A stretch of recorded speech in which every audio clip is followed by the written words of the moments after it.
Rhapsody of realities आज शनिवार 20 फरवरी 2021।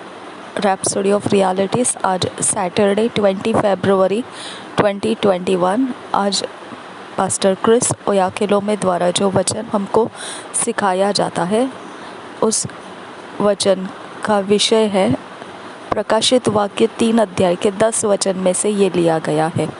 Revelation 3 chapter 10th verse में से इसको लिया गया है और आज का विषय है your faith will be tested. आपके विश्वास की परीक्षा होगी। Your faith will be tested. आपके विश्वास की परीक्षा होगी। इंग्लिश में ये वचन इस प्रकार से है। Revelation 3 chapter 10th verse. Because thou hast kept the word of my patience, I also will keep thee from the hour of temptation, which shall come upon all the world to try them that dwell upon the earth. Because thou hast kept the word of my patience, I will also keep thee from the hour of temptation, which shall come upon all the world to try them that dwell upon the earth. प्रकाशित वाक्य 3 अध्याय का 10 वचन इस प्रकार से बताता है, तूने मेरे धीरज के वचन को थामा है, इसलिए मैं भी तुझे परीक्षा के उस समय बचा रखूँगा जो पृथ्वी पर रहने वालों के परखने के लिए सारे संसार पर आने वाला है। और एक बार, तूने मेरे धीरज के वचन को थामा है, इसलिए मैं भी तुझे परीक्षा के उस समय बचा रखूँगा जो पृथ्वी पर रहने वालों के परखने के लिए सारे संसार पर आने वाला है। In 2 Thessalonians 2 chapter 3 verse, Paul the apostle said, Let no man deceive you by any means, for that day shall not come, except there come a falling away first, and that man of sin be revealed, the son of perdition. और दूसरा थिस्सलुनीयों की पत्री उसका 2 अध्याय और 3 वचन इस प्रकार से लिखा है। इसमें 2 थिस्सलुनी उसका 2 अध्याय और 3 वचन इस प्रकार से है, किसी रीति से किसी के धोखे में न आना, क्योंकि वह दिन न आएगा जब तक धर्म का त्याग न हो ले और वह पाप का पुरुष अर्थात विनाश का पुत्र प्रकट न हो। किसी रीति से किसी के धोखे में न आना, क्योंकि वह दिन न आएगा जब तक धर्म का त्याग न हो ले और वह पाप का पुरुष अर्थात विनाश का पुत्र प्रकट न हो। It says many will defect from the faith. बहुत ऐसा लिखा है कि ये वचन इस प्रकार से बताता है कि बहुत लोग जो है वह विश्वास से गिर जाएंगे, विश्वास में वो बिगड़ जाएंगे, उनके विश्वास में घटी हो जाएगी। Why would this happen? और ये ऐसा क्यों होगा? In Judges 7, when God wanted Gideon to go fight the Midianites, God assured him through the angel that he, Gideon, would defeat his enemies. न्यायों की पुस्तक उसका 7 अध्याय में ऐसा है कि जब परमेश्वर चाहता था गिदियोन को जाना होगा युद्ध करने के लिए मिद्यानियों के साथ, और परमेश्वर ने इस बात की उसे खातरी दी थी कि उसके द्वारा जो स्वर्गदूत था उसके द्वारा गिदियोन को ये निश्चित कर दिया गया था कि गिदियोन को जाना है, मिद्यानियों के साथ युद्ध करना है और गिदियोन जो है वह उसके शत्रुओं को हरा देगा वो शत्रुओं को। यह परमेश्वर ने निश्चित करके दिया था स्वर्गदूत को भेजकर। Gideon thought he would need an army, so he gathered his soldiers.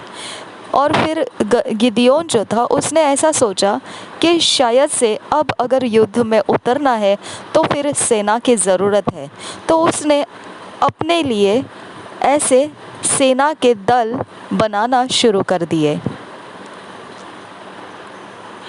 But God said to him, if you go with so many soldiers, you might think that you won the battle by yourselves.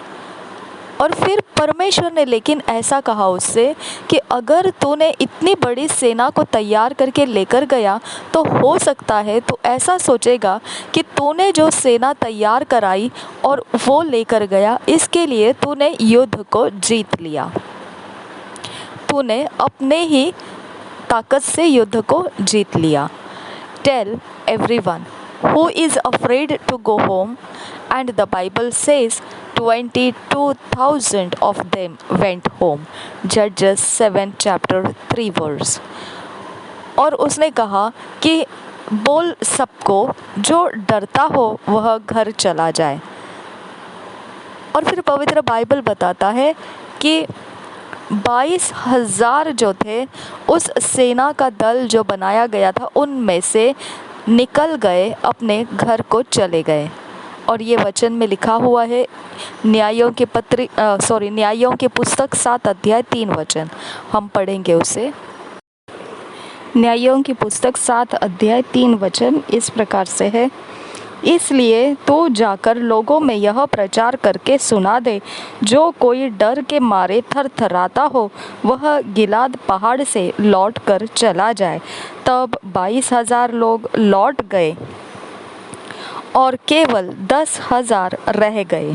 और एक बार पढ़ेंगे, इसलिए तू जाकर लोगों में यह प्रचार करके सुना दे, जो कोई डर के मारे थरथराता हो वह गिलाद पहाड़ से लौटकर चला जाए। तब 22,000 लोग लौट गए और केवल 10,000 रह गए। Then God said, I want to test the remaining 10,000 soldiers. और फिर परमेश्वर ने कहा, अब मैं परीक्षा करना चाहता हूँ जो बचे हुए 10,000 सेना है दल में उनकी। Bring them to the stream and tell them to drink water. You will retain only those who watch out for the enemy while they drink.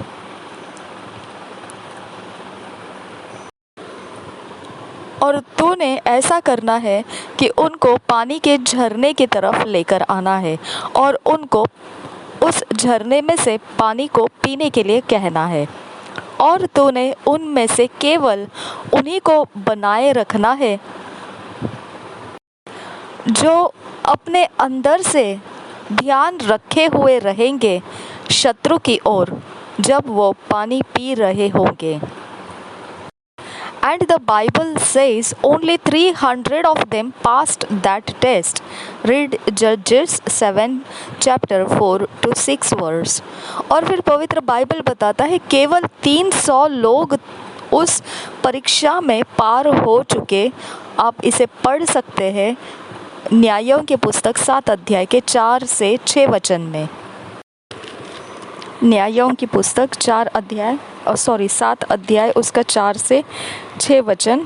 फिर यहोवा ने गिदोन से कहा, अब भी लोग अधिक हैं, उन्हें सोते के पास नीचे ले चल, वहाँ मैं उन्हें तेरे लिए परखूँगा, और जिस जिस के विषय में मैं तुझसे कहूँ यह तेरे संग चले वह तो तेरे संग चले, और जिस जिस के विषय में मैं कहूँ यह तेरे संग न जाए वह न जाए। तब वह उनको सोते के पास नीचे ले गया। वहाँ यहोवा ने गिदोन से कहा, जितने कुत्ते के समान जीभ से पानी चपड़ चपड़ करके पिए उनको अलग रख, और वैसा ही उन्हें भी जो घुटने टेक कर पिए। जिन्होंने मुंह में हाथ लगाकर चपड़ चपड़ करके पानी पिया उनकी तो गिनती 300 ठहरी, और बाकी सब लोगों ने घुटने टेक कर पानी पिया। और एक बार पढ़ेंगे न्यायों की पुस्तक 7 अध्याय 4 वचन से 6 वचन तक। फिर यहोवा ने गिदोन से कहा, अब भी लोग अधिक है, उन्हें सोते के पास नीचे ले चल, वहाँ मैं उन्हें तेरे लिए परखूंगा, और जिस जिस के विषय में मैं तुझसे कहूँ यह तेरे संग चले वह तो तेरे संग चले, और जिस जिस के विषय में मैं कहूँ यह तेरे संग न जाए वह न जाए। तब वह उनको सोते के पास नीचे ले गया। वहाँ यहोवा ने गिदोन से कहा, जितने कुत्ते के समान जीभ से पानी चपड़ चपड़ करके पिए उनको अलग रख, और वैसा ही उन्हें भी जो घुटने टेक कर पिए। जिन्होंने मुंह में हाथ लगा चपड़ चपड़ करके पानी पिया उनकी तो गिनती 300 ठहरी, और बाकी सब लोगों ने घुटने टेक कर पानी पिया। तो इस प्रकार से वो सोते के पास उनको लेकर आने के लिए कहा परमेश्वर ने, और उनकी परीक्षा की पानी पीने की अवस्था के देखते हुए। They didn't even know they were being tested। और ये सेना के दल में जो मौजूद सेना थी वह इस बात को जानती भी नहीं थी कि वह परखे जा रहे हैं। Also in Jeremiah 9, the Bible says, the people accustomed their tongues to lies। और फिर यिर्मयाह की भविष्यवाणी 9 अध्याय पवित्र बाइबल इस प्रकार से कहता है कि लोगों ने अपनी जुबानों को झूठ बोलने का अभ्यास कराया, झूठ बोलने के अधीन कर दिया, अभ्यास कराया। They were so false that even a brother could not be trusted। वो इतने गलत रहते थे कि उनके अपने खुद के भाई के ऊपर भी कोई भरोसा नहीं कर सकता था।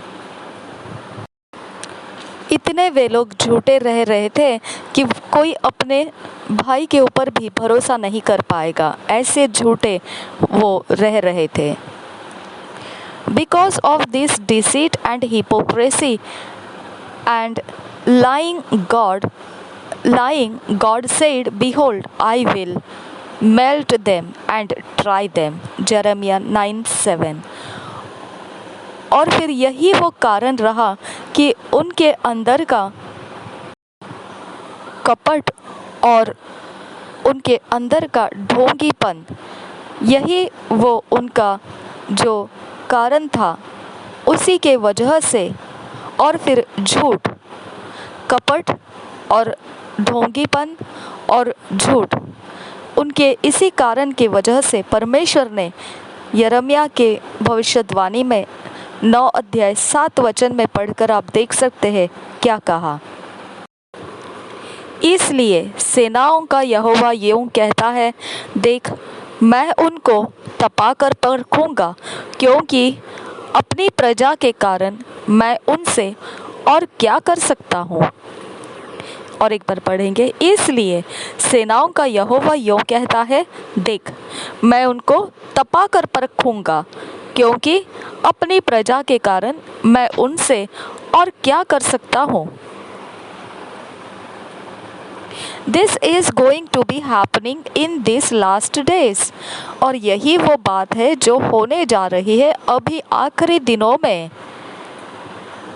A great test is coming and it has already begun। महा भयंकर ऐसा परीक्षा का समय आ रहा है और फिर वह तो शुरुआत भी हो चुका है। because God must separate those that are real from those that are not real, those who were never true with God.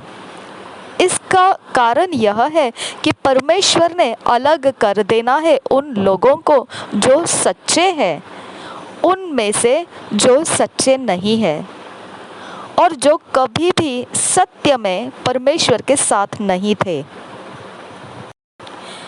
If this were not serious, Jesus would not require to intervene on behalf of the church in Philadelphia as read in our theme verse. अगर यह बहुत गंभीर बात नहीं रहती तो फिर यीशु को ज़रूरत नहीं थी दखल देने की उस कलीसिया के खातिर जो फिलाडेल्फिया की कलीसिया थी, जैसे कि आपने शुरुआती वचन में पढ़ रखा है। If your faith in Christ is genuine, it's going to be tested. अगर आपका विश्वास मसीह में सच्चाई में है, खराई में है, असली में है, वास्तविक में है, तो फिर आप ऐसे परीक्षा में से आपको होकर जाना पड़ने वाला है। वो परीक्षा तो होने वाली है। पहला 1 Peter 1:7 verse says that the trial of your faith being much more precious than of gold that perisheth, though it be tried with fire, might be found unto praise and honor and glory at the appearing of Jesus Christ. पहला पत्रस पहला अध्याय उसका 7 वचन इस प्रकार से कहता है,